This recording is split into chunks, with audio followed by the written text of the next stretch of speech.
My name is Daniel A. Kile, K-I-L-E. I graduated in 1962. Okay. What are your best memories of law school? My best memories?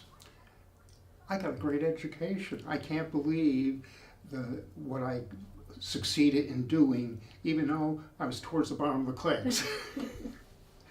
But it was a great memories of the professors. I met a couple of them over time in different places, and it was just fascinating. They were so good, and they taught us well. So that's all I got to say. I was able to gather up that knowledge in my mind, and so thus I succeeded. Are there any particular faculty members that stand out to you? Several of them. Definitely Professor Starr. I was not the best student in his class, obviously, but we had so many good brains, really. But Professor Starr was fascinating. The typical paper chase movie or TV series he was it. But the point was that he taught a lot, and you learned a lot. And I don't think I know he's passed away, but I think you'd be surprised. I got my Master's of Law from George Washington University in the contract world. So it was fascinating. And I succeeded very well because of Professor Starr.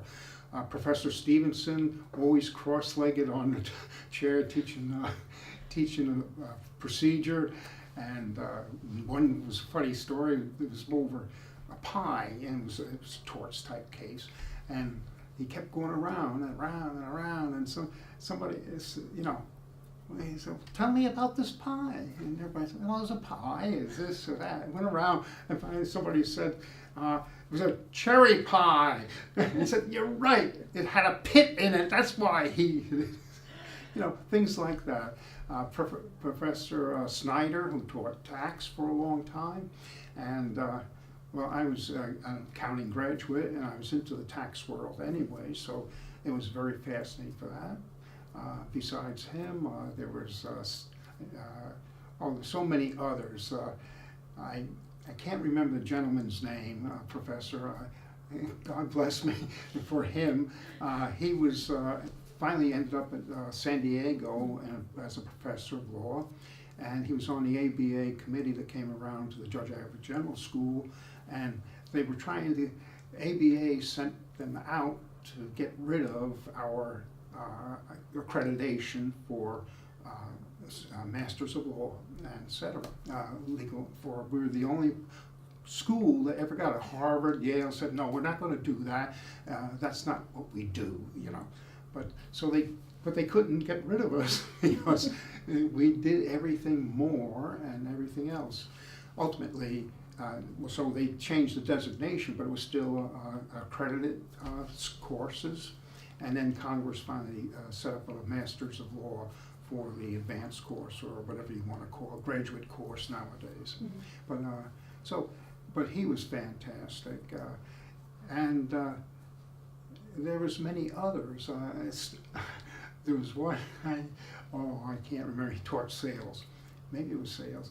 But anyway, you came back in my class again? After I dropped? Well, they all taught me well.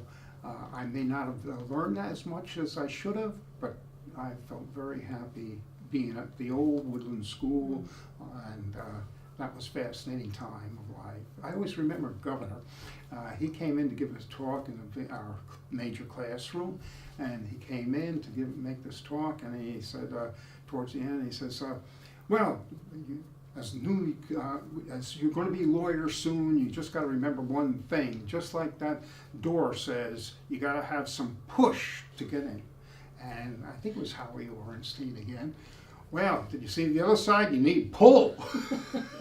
So it was a great time. But there's so many other professors. And Shirley Beisowitz was fantastic as a librarian. Since I didn't have much money, I would read everybody else's books because I couldn't afford the books. So I would go in and my classmate had left a table in the library, so I'd read their books, or Shirley would find me the book, the one or two books that were available. But she was fantastic in helping us in research and everything else. So. So what is something you learned at UConn Law that you took into your working life? What was that? What's something you learned at UConn Law that you took into your working life? In my working life? Yeah. Well, several things. Ethics, they taught ethics back then. And in fact, I was in one of the first vanguard of corporate ethics people, because back then the Packard Commission was for the United States government ordered that all defense corporations have a ethics program. The major ones, all the big times, Martin Marietta, Lockheed, et cetera, and everybody had to have one in major corporations working with the government. And with that, I became an ethics director, and ethics is not law, and legal ethics is more like law, and ethics is not. And you have three stages: the moral laws, you have ethical laws, and then you have law that punishes one way or the other, or makes you do what you should do. All the other ones have different grades, and they all come around in a circle and with spotlights. So you can just see it like on a stage. The broader one, lighter, with morals, getting closer into the center, it's ethics, and then you get into the center, it's law. But law is not always ethical. So that's always interesting. Yeah. Even though it's legal, it's not ethical. So you got different issues there. So that was fascinating. From that course helped me, and I always believed we always had to follow good ethical rules, and so that was one of the best, and as well as contracts, because I got into so much stuff with government contracts. I was the chief trial attorney of the Department of the Army, handling all the litigation, the trial litigation of government contracts. And I had, there was 22 of us, or 18, 28, I forget what it is, and I was the chief of it, and we always had 100 million in litigation, and it was fascinating work. And also I was in a black program that was offline, working for the Undersecretary of the Army. There was only 6 of us in this black cell, and we were doing big time stuff that helped America win wars with our equipment. So it was fascinating life that I gained from contracts, and I did do work for a year and a half in a private, in a law firm. And fortunately, with that law firm, it was a good firm, but I got more into the real estate world. I even did my own development, from getting through planning commission, zoning, and all that other junk, and that was fascinating. Did it all by myself, so that was fascinating. I hated divorce, and back then, as commissioner of court, you had the right to sign all these things, then haul people around, whatever you wanted to do. You just hand it to the sheriff, pick them up, and grab it all. Mm-hmm. And I hated doing that as in divorce cases, but you had to do it, and it was sad to see some of these situations. The criminal law, unfortunately, I had to do some of that. And after a while, I did it in private life, but then as it went on, I ended up having to do defense work in the military, and then also I was in the one place, I was a staff judge advocate of Berlin, United States Command Berlin. When the wall was up, I was over there twice, and that's why you get into these type positions. But I was there as the head legal advisor, and I had to approve wiretaps, etc.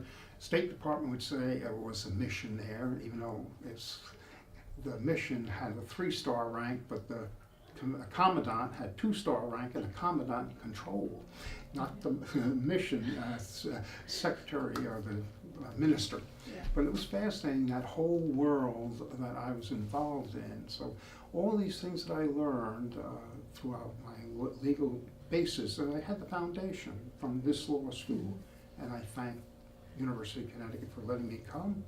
and enjoying my life. That's wonderful. Were you in the military before you went to law school?